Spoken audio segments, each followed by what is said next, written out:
कल रात 2-3 बजे तक हम भी मंदिर के पास थे, लेकिन जो व्यवस्था थी वो व्यवस्था ठीक नहीं थी, क्योंकि जगन्नाथ रथ जी के पास माँ सुभद्रा और बलभद्र भैया के रथ है। लेकिन जो आदमी जाता है तीनों रथों का दर्शन करके यू टर्न लेता है। लेकिन इस बार प्रशासन ने वही बहुत तकलीफ नहीं अपनाया। वो उसने लोगों एग्जिट का द्वार बंद कर दिया था, और एग्जिट के द्वार में इस बार नए तरफ से वीआईपी का एंट्री के लिए रास्ता छोड़ दिया था। इसीलिए जेन्युइन साधारण आदमी जो जगन्नाथ तीन रथ का दर्शन करके घूम के आते थे, उनको दूर रास्ते छोड़ता था एग्जिट करने के लिए। लोग सोचते थे इतने दूर क्यों चल के जाएंगे एग्जिट के लिए, उधर से ही रिटर्न करके चले थे। एक रास्ता रह गया जहाँ से एंट्री होते हैं वहीं से एग्जिट होते हैं, जिसके वजह से रात को लोग भीड़ बढ़ता रहा एवं ट्रैफिक में व्यवस्था भी बहुत गलत था, क्योंकि अनऑथराइज्ड पास गाड़ी बहुत मात्रा से मंदिर के पास आता रहा रात भर।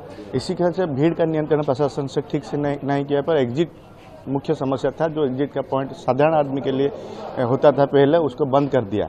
इसके वजह से देखिए, रथ यात्रा के दिन भी बहुत आदमी मरे, लेकिन जिला प्रशासन ने और राज्य सरकार ने उस मौत को बंद कर दिया। लोगों को दिखाया नहीं, प्रेस में दिखाया नहीं, इतने आदमी मरे। लेकिन उस दिन भी हमको पता है 7 आदमी रथ यात्रा में मरे थे। उसके बाद भी प्रशासन उसको घुमा के, लुचा के, छुपा के बोला कोई जीरो कैजुअलिटी है, कोई आहत नहीं है। उसके बाद उनको ओवर कॉन्फिडेंस बढ़ गया। आज कितने लोगों का इंतकाल?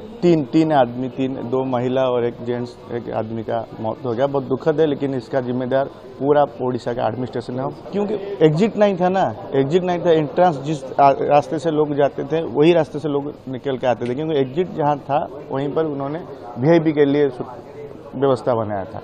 इसके बदले से लोग ज़्यादा दूर चल के एग्जिट करने के बदले वही रास्ते से, और महाप्रभु दर्शन के लिए लोग आते नहीं लोग। और एक भी पुलिस भी रात में नहीं था, एक भी प्रशासन का अधिकारी रात में कोई भी नहीं थे। सब वीआईपी का सेवा करके जो उनको वीआईपी के ट्रीटमेंट के लिए उनके रास्ते में खड़ा थे, जिसके वजह से रथ के सामने ये दुर्घटना घटी। कल रात 2-3 बजे तक हम भी मंदिर के पास थे, लेकिन जो व्यवस्था थी वो व्यवस्था ठीक नहीं थी, क्योंकि जगन्नाथ रथ जी के पास माँ सुभद्रा और बलभद्र भैया के रथ है। लेकिन जो आदमी जाता है तीनों रथों का दर्शन करके यू टर्न लेता है। लेकिन इस बार प्रशासन ने वही बहुत तकलीफ नहीं अपनाया। वो उसने लोगों एग्जिट का द्वार बंद कर दिया था, और एग्जिट के द्वार में इस बार नए तरफ से वीआईपी का एंट्री के लिए रास्ता छोड़ दिया था। इसीलिए जेन्युइन साधारण आदमी जो जगन्नाथ तीन रथ का दर्शन करके घूम के आते थे, उनको दूर रास्ते छोड़ता था एग्जिट करने के लिए। लोग सोचते थे इतने दूर क्यों चल के जाएंगे एग्जिट के लिए, उधर से ही रिटर्न करके चले थे। एक रास्ता रह गया जहाँ से एंट्री होते हैं वहीं से एग्जिट होते हैं, जिसके वजह से रात को लोग भीड़ बढ़ता रहा एवं ट्रैफिक में व्यवस्था भी बहुत गलत था, क्योंकि अनऑथराइज्ड पास गाड़ी बहुत मात्रा से मंदिर के पास आता रहा रात भर। इसी तरह से भीड़ का नियंत्रण प्रशासन से ठीक से नहीं किया, पर एग्जिट मुख्य समस्या था। जो एग्जिट का पॉइंट साधारण आदमी के लिए होता था पहले, उसको बंद कर दिया।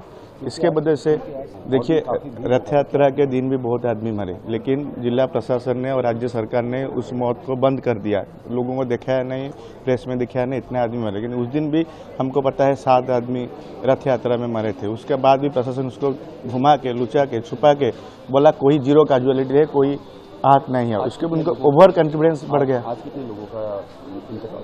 तीन आदमी, 2 महिला और 1 जेंट्स, एक आदमी का मौत हो गया। बहुत दुखद है, लेकिन इसका जिम्मेदार पूरा ओडिशा का एडमिनिस्ट्रेशन है, क्योंकि एग्जिट नहीं था ना। एग्जिट नहीं था, एंट्रेंस जिस रास्ते से लोग जाते थे वही रास्ते से लोग निकल के आते थे, क्योंकि एग्जिट जहाँ था वहीं पर उन्होंने वीआईपी के लिए व्यवस्था बनाया था। इसके बदले से लोग ज़्यादा दूर चल के एग्जिट करने के बदले वही रास्ते से, और महाप्रभु दर्शन के लिए लोग आते नहीं लोग। और एक भी पुलिस भी रात में नहीं था, एक भी प्रशासन का अधिकारी रात में कोई भी नहीं थे। सब वीआईपी का सेवा करके जो उनको वीआईपी के ट्रीटमेंट के लिए उनके रास्ते में खड़ा थे, जिसके वजह से रथ के सामने ये दुर्घटना घटी।